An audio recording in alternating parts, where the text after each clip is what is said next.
भारत माता के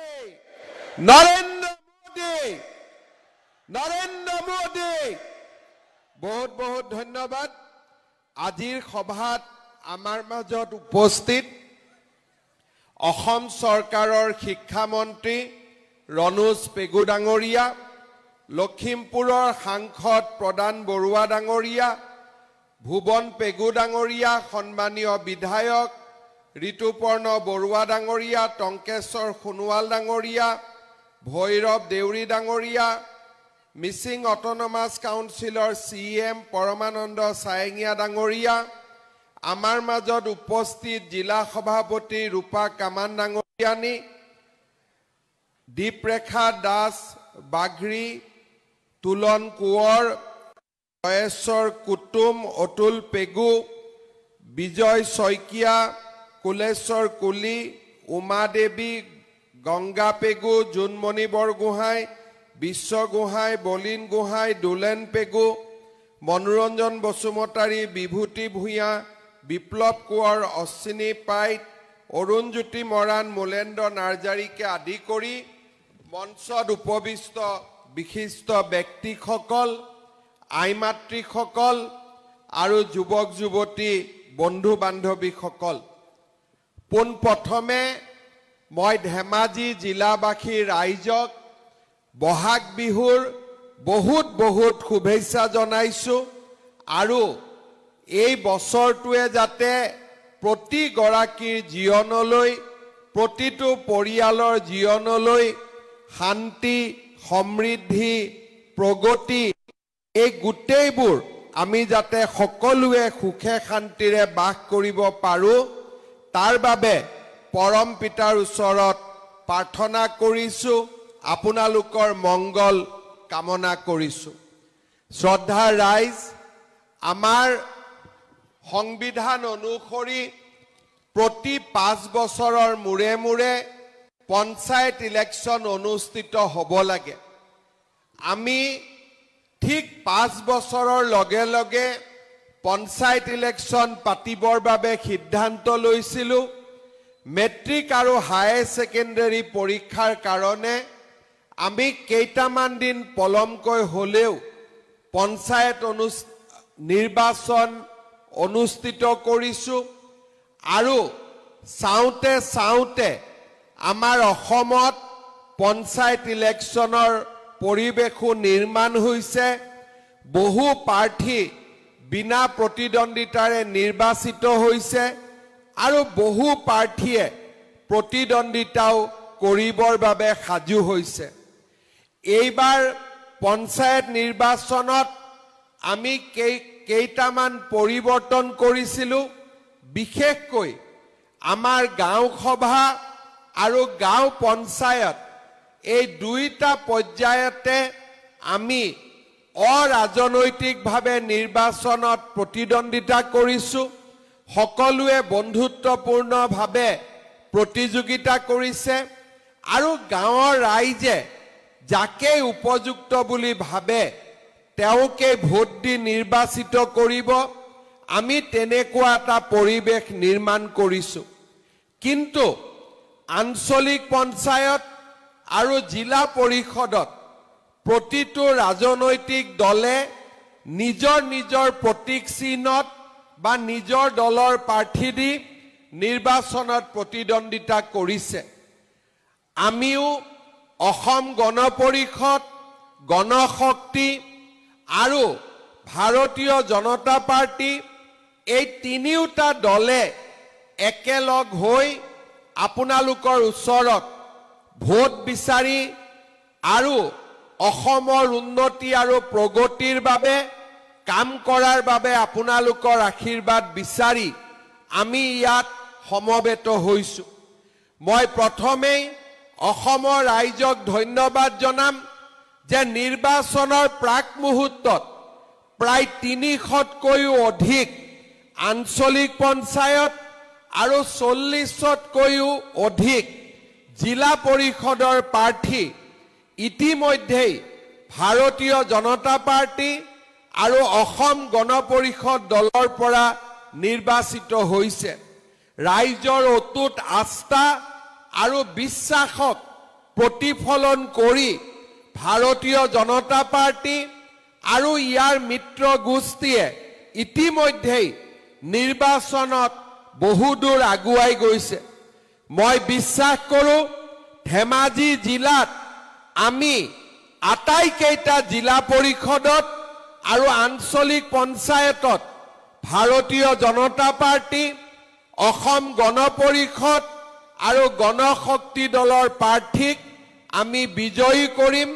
আপোনালোকে আমাক আশীৰ্বাদ কৰিব। আমি যাতে অসমখনৰ নৱনিৰ্মাণ আৰু অসমখনক আগুৱাই লৈ যোৱাৰ কামত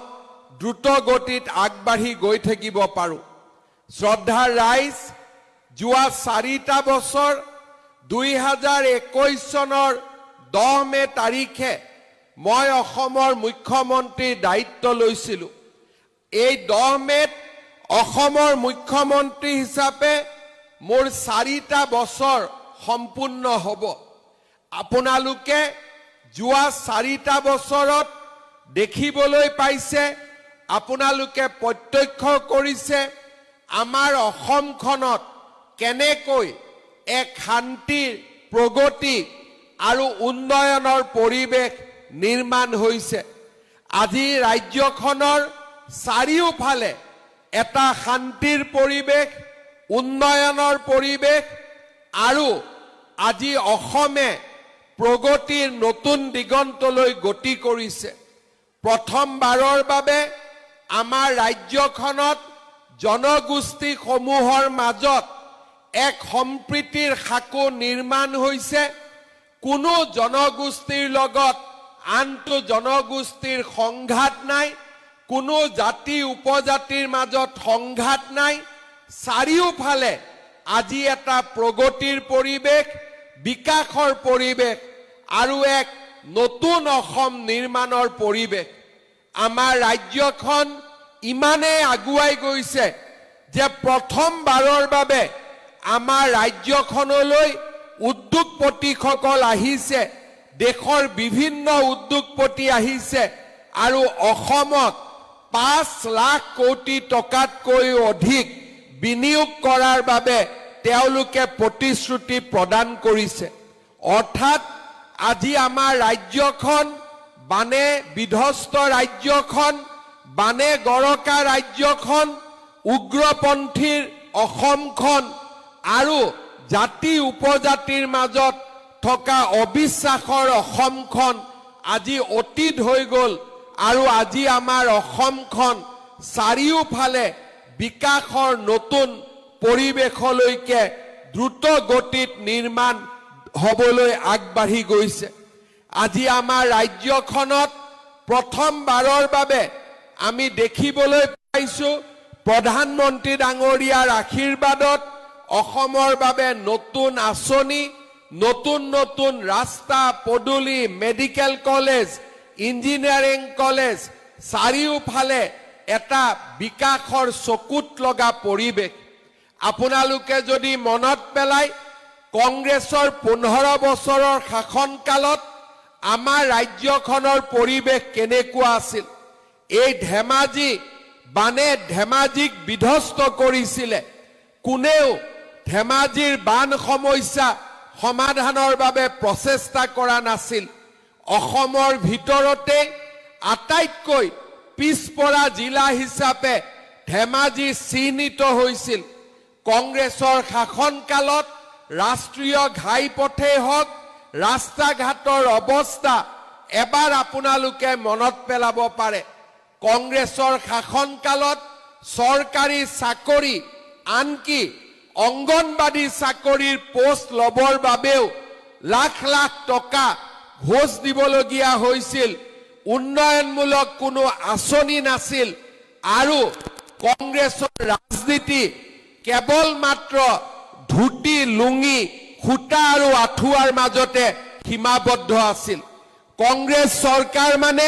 এটাই আমি বুজিছিলোঁ যে কংগ্ৰেছ চৰকাৰ মানে ৰাস্তা ঘাট মেডিকেল কলেজ স্কুল কলেজ নহয় কংগ্ৰেছ চৰকাৰ মানে লুঙ্গি ধুতি খুটা আৰু আঠুৱা আজি সেই পৰিবেশ সলনি হৈছে আজি আমাৰ আই মাতৃসকলে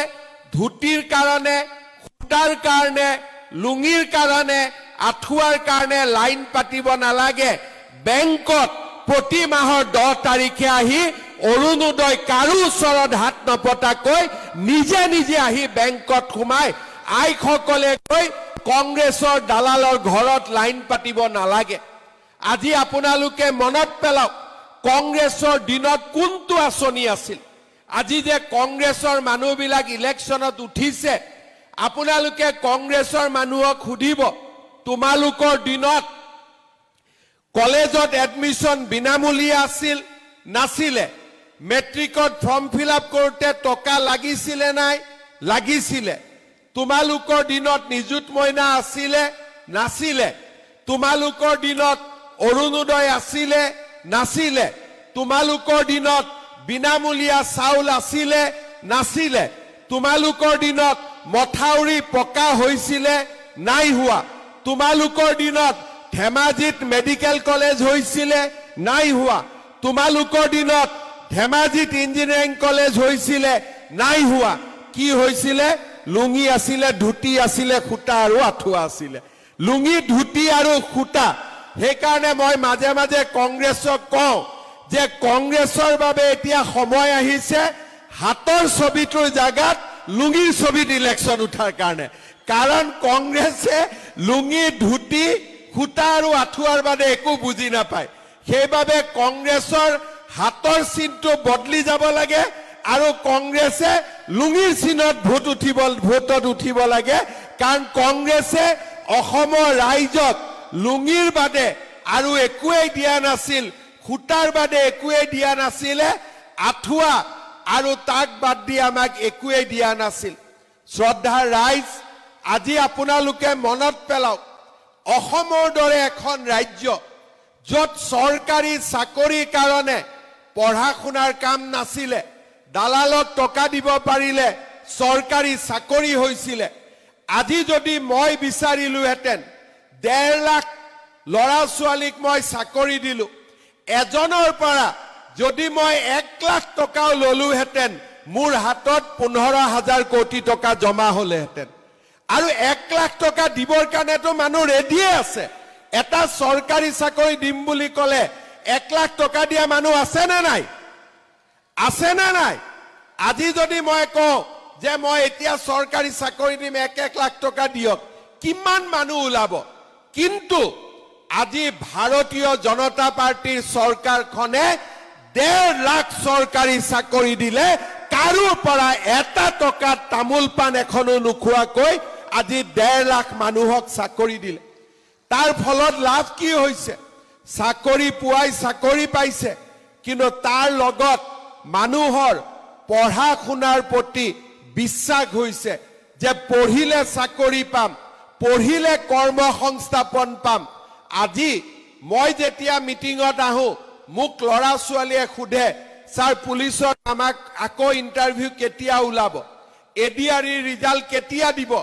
আৰু মোক খুধিলে মই বেয়াও নাপাওঁ এটাই মই উত্তৰ দিও যে এতিয়া পুলিচৰ ইন্টাৰভিউ চলি আছে নৱেম্বৰত আৰু পোষ্ট ওলাব তাৰ মানে আজি আমাৰ অসমত লৰা ছোৱালীয়ে আশা কৰিব পাৰে যে মই যদি পঢ়া শুনা কৰো অন্তত মোৰ ভৱিষ্যত আছে আপোনালোকে চিন্তা কৰক 5 লাখ কোটি টকাৰ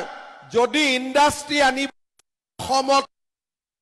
সিকিউৰিটি গাৰ্ড কৰিবৰ কাৰণে ধেমাজিৰ লৰা ছোৱালী কৰ্ণাটক অন্ধ্ৰ প্ৰদেশত যাব নালাগে সকলোৰে ঘৰৰ লৰা মই অসমলৈ উভতাই লৈ আহিব পাৰিম এই বিশ্বাস মোৰ আছে শ্ৰদ্ধাৰ ৰাইজ 7,000 টকাৰ কাৰণে আমাৰ লৰা ছোৱালী সিকিউৰিটি কৰিবৰ কাৰণে অন্ধ্ৰ প্ৰদেশত যায় কৰ্ণাটকত যায় যদি কোনোবা লৰাৰ মৃত্যু হয় মৃতদেহটো ঘূৰি আহিব নোৱাৰে 1 লাখ টকা পাবৰ কাৰণে চাকৰিত যাওক এতিয়া আমিয়ে চিন্তা কৰিছো লৰা ছোৱালীক জাপানত পঠাবৰ বাবে জাপানী ভাষা আমি শিকাম জাপানত 2 লাখ টকা মাহত দৰমহা পাব তাত যাওক কিন্তু 7,000 টকাৰ কাৰণে চাকৰি কৰিব গলে ঘৰত মাক বাপেককে পইচা দিব নে হিয়ে ভাল কৰি খাব পাৰিব আজি অসমত আমি যদি এই 5 লাখ কোটি টকাৰ উদ্যোগ বনাব পাৰো লাহে লাহে অসমত উদ্যোগৰ পৰিবেশ সৃষ্টি হ'ব কোনো মাকৰ পেটৰ লৰা ছোৱালী কৰ্ণাটক হায়দৰাবাদত 7,000 টকাৰ কাৰণে চাকৰি কৰিব যাব নালাগে সকলো লৰাক আমি অসমলৈ ধেমাজিলৈ উভতাই আনিব পাৰিম আজি 5 বছৰত যোৱা 4টা বছৰত সেই আত্মবিশ্বাসৰ মাজেৰে আমি কাম কৰিছো আৰু লাহে লাহে আপোনালোকে দেখিছে আমাৰ ৰাজ্যৰ পৰিবেশ কেনেকুৱা হ'ল কংগ্ৰেছৰ দিনত পাৰৰ বাহৰ দৰে অংগনবাদী কেন্দ্ৰ হৈছিল আজি আমাৰ দিনত হোৱা অংগনবাদী কেন্দ্ৰ আপোনালোকে পাৰ্থক্য চাব প্ৰত্যেকখন হাই স্কুলতে আজি মই লাহে লাহে 8 কোটিকৈ টকা দিছো যাতে আমাৰ প্ৰত্যেকখন হাই স্কুল ডন বস্কো সেন্ট মেৰিজত কৈও ধুনিয়া হ'ব পাৰে আমাৰ স্কুল বিলাক আটাইতকৈ জাকত জিলিকা হ'ব পাৰে শ্ৰদ্ধাৰ ৰাইজ এই ধৰণৰ কামেৰে আমি আমাৰ ৰাজ্যখনক শুৱনি কৰিব খুজিছো আগুৱাই লৈ যাব খুজিছো আৰু আমাৰ ৰাজ্যখনক অসমৰ ভিতৰতে এখন ভাৰতৰ ভিতৰতে এখন শ্ৰেষ্ঠতম ৰাজ্যলৈ আমি ৰূপান্তৰ কৰিব খুজিছো আজি কংগ্ৰেছক চাব কংগ্ৰেছে দেখিলেই তেওঁলোকৰ খং যে বিজেপিয়ে অৰুণোদয় কিয় দিছে আৰে বিজেপিয়ে অৰুণোদয় কিয় দিছে বিজেপিয়ে টকা খোৱা নাই নহয় দুখীয়া মানুহক অৰুণোদয়ৰ প্ৰয়োজন আছে কাৰণে আমি অৰুণোদয় দিছো অৰুণোদয় দৰকাৰ আছে না নাই আপোনালোকে কক আছে না নাই কালি যদি কংগ্ৰেছ চৰকাৰ আহিলে অৰুণোদয় বন্ধ কৰি দিয়ে বা মই যদি অৰুণোদয় বন্ধ কৰি দিও আপোনালোকে ভাল পাব নেকি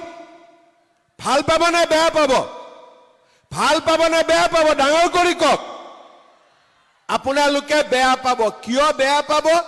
কংগ্ৰেছে বুজি নাপায় দুখীয়া মানুহৰ কাৰণে আজি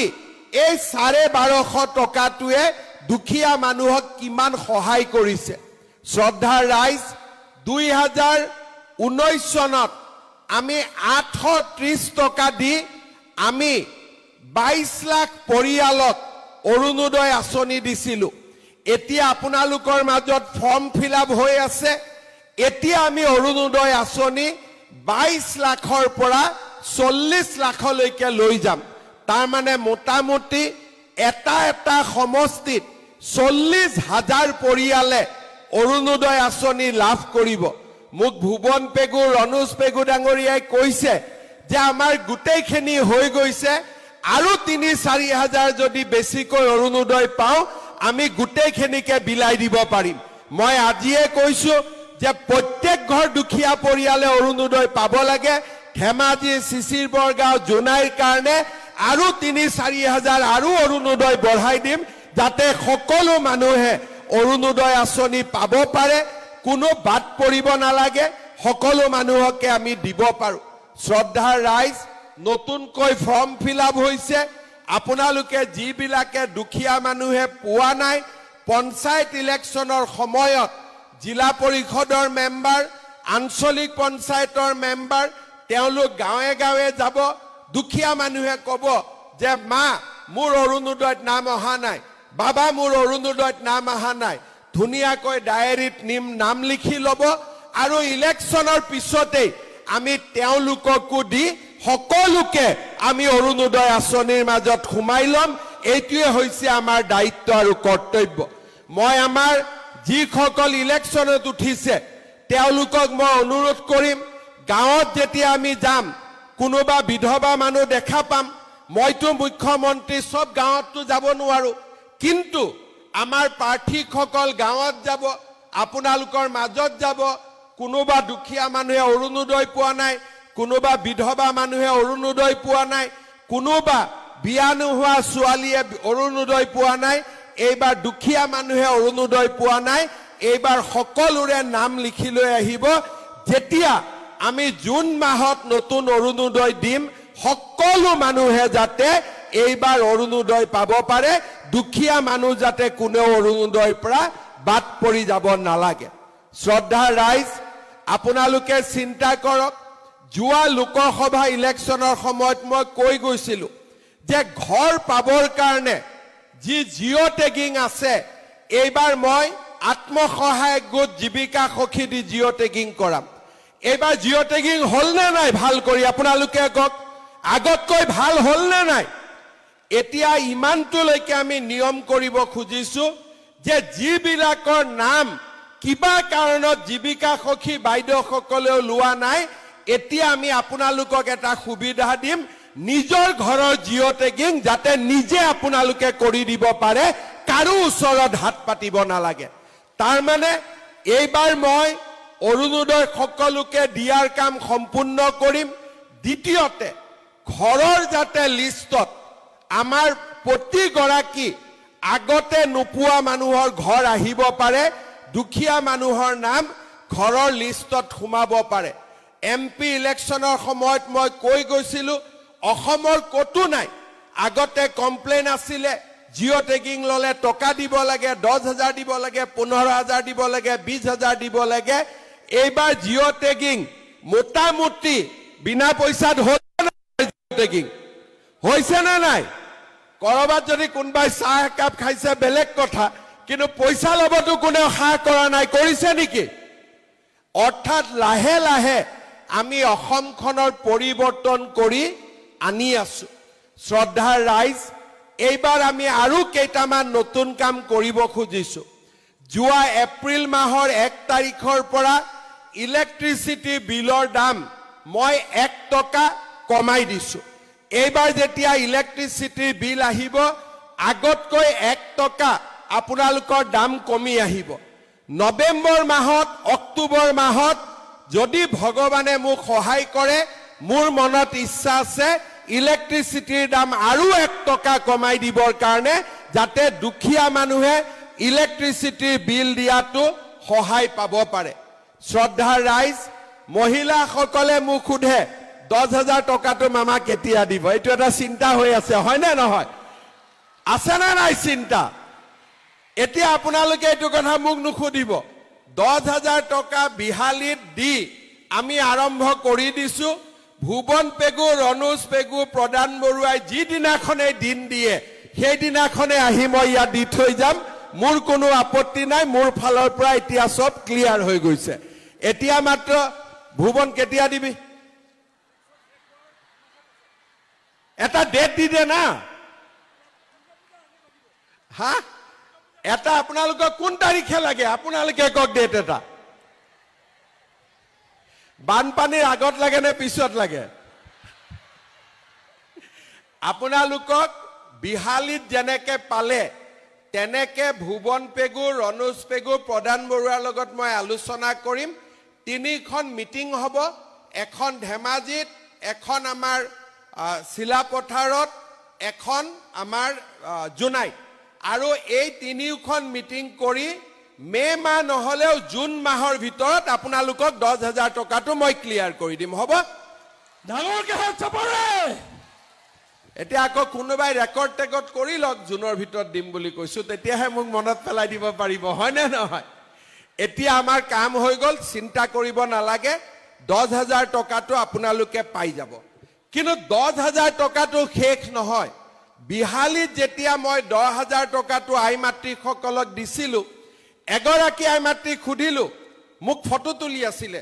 মাজনী আই মাতৃ ফটোটো নুঠিলে তেতিয়া মই কলো কি মোবাইলটো বেয়া নেকি বলে মামা মোবাইলটো বেয়া 10,000 টকাটো আজি লম নহয় নতুন মোবাইল এটা কিনিম এতিয়া কথাটো হল মোবাইল কিনিব নালাগে ঠিক আছে ভগৱানে যদি কেতিয়াবা মোক শক্তি দি আপোনালোকক মই চৰকাৰৰ পৰা ফ্ৰী মোবাইল এটা দি দিম কেতিয়াবালৈকে এতিয়া কোৱা নাই লাহেকৈ কিন্তু এই 10,000 টকাটো আমি জুন দিনাখন পাম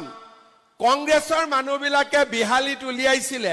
যে মামা এনে কৈছে 10,000 নিদিয়ে মই 10,000 দি দিলো এবাৰ ইলেকশ্যনত কংগ্ৰেছে তাতে ইলেকশ্যনে নেখেলিলে সব বিজেপি আনকণ্টেষ্ট জিকি গল কাৰণ প্ৰচাৰ বেছি কৰি আছিলে মই নিদিও বুলি আৰু মই যি কওঁ আজিলৈকে প্ৰত্যেকটো কথা ৰাখি আহিছো নে নাই গতিকে এতিয়া আপোনালোকক মই এটা অনুৰোধ কৰিম 10,000 টো পাবই 10,000 টোৰ কাৰণে মই একো কোৱা নাই কিন্তু 10,000ত মই শেষ নকৰো 10,000 যিসকলে ভাল কৰি খৰচ কৰিব মই আজি আপোনালোকক প্ৰতিশ্ৰুতি দিছো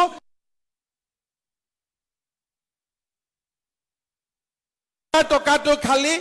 আপোনালোক খৰচ নকৰিব স্বামীৰ ব্যৱসায়ত খৰচ কৰক গাহৰি পালন কৰক গৰু পালন কৰক কিবা এটা উপাৰ্জনমূলক কামত খৰচ কৰিব 10,000 টকা এই বছৰ অহা বছৰ মই আপোনালোকক 25,000 তাৰ পিছৰ বছৰ আপোনালোকক মই 50,000 টকা দিম এইটো আপোনালোকে ভিডিঅ' ৰেকৰ্ডিং কৰি ৰাখি দিয়ক ভিডিঅ' ৰেকৰ্ডিং কৰি ৰাখি দিয়ক সেইটোও দিম এতিয়া মই আৰু কেইটামান আঁচনি দিব খুজিছো আপোনালোকে জানি ভাল পাব যে আমাৰ অসমত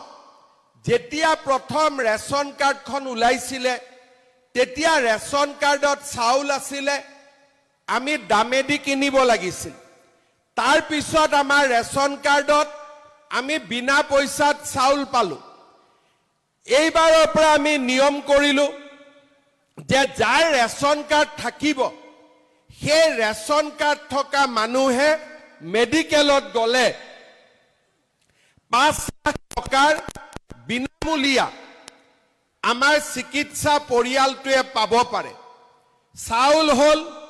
ৰেচন কাৰ্ড হল এইবাৰ আমি এটা নিয়ম কৰিছো যে লৰা ছোৱালীৰ যেতিয়া কলেজত এডমিশন হ'ব এইবাৰ আপোনালোকে সাৰ্টিফিকেট বিচাৰি গাঁওবুঢ়াৰ ঘৰত যাব নালাগে ৰেচন কাৰ্ডখন দেখুৱালে প্ৰিন্সিপালে বিনামূলীয়া এডমিশন কৰি দিব আৰু কাৰো ঘৰত সাৰ্টিফিকেট বিচাৰিব নালাগে ৰনুজা অৰ্ডাৰটো দি দিব আজি যে ৰেচন কাৰ্ড থাকিলে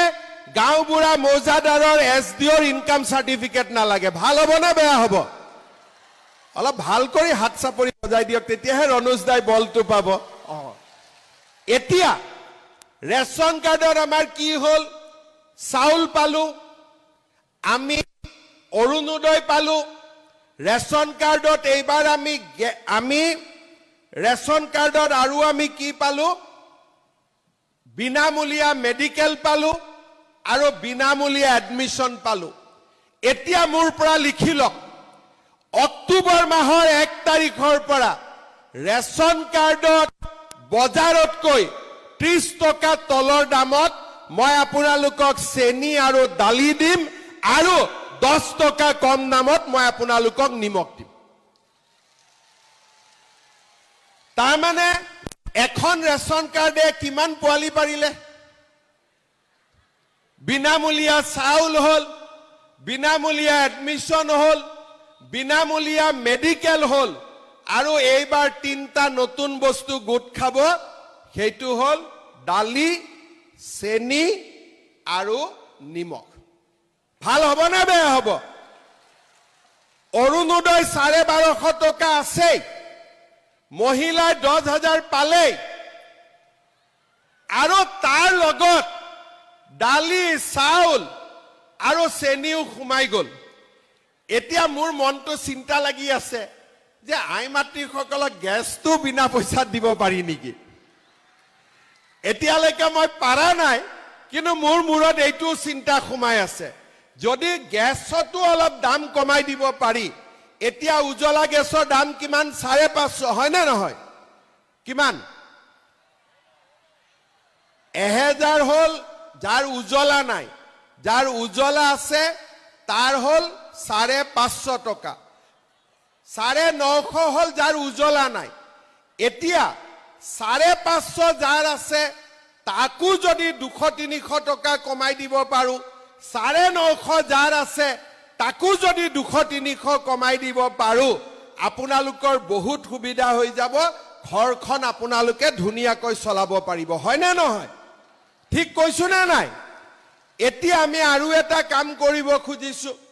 আমাৰ যে নিযুত মইনা স্কিম আছিল এতিয়াতো ছোৱালী বিলাক এবাৰ পাস হ'ব সেকেন্ড ইয়াৰ পাব সেকেন্ড ইয়াৰতো আমি নিযুত মইনা দিম ফাৰ্স্ট ইয়াৰতো আমি নিযুত মইনা দিম কিন্তু লৰা বিলাকে কয় মামা আমাৰ কাৰণে একো নাই নেকি হিউ এটা ভেজাল যে ল'ৰাবিলাকৰ কাৰণেও কিবা এটা লাগে এইবাৰ আমি কি কৰিছো যিমান ল'ৰাই বিএ বিএসসি পাস কৰিব এক বছৰটো চাকৰি নাপায় পৰীক্ষা দি থাকিব লাগে বিএ বিএসসি পাস কৰা সকলো ল'ৰাৰে বেংক একাউণ্টত বা পিজি পাস কৰা সকলো ল'ৰাৰে বেংক একাউণ্টত মাহত এক বছৰলৈ আমি ২৫০০ টকাকৈ জমা দি থাকিম যাতে ল'ৰা ছোৱালীয়ে কিবা নহয় কিবা তেওঁলোকে চাকৰি বাকৰিৰ কাৰণে ইন্টাৰভিউ দিব যাওঁতে দেউতাক মাকৰ যাতে পইচা খুজিব অন্তত এক বছৰলৈ নালাগে এক বছৰ ল'ৰাজনৰ দায়িত্ব মামাই ল'ব ঠিক আছে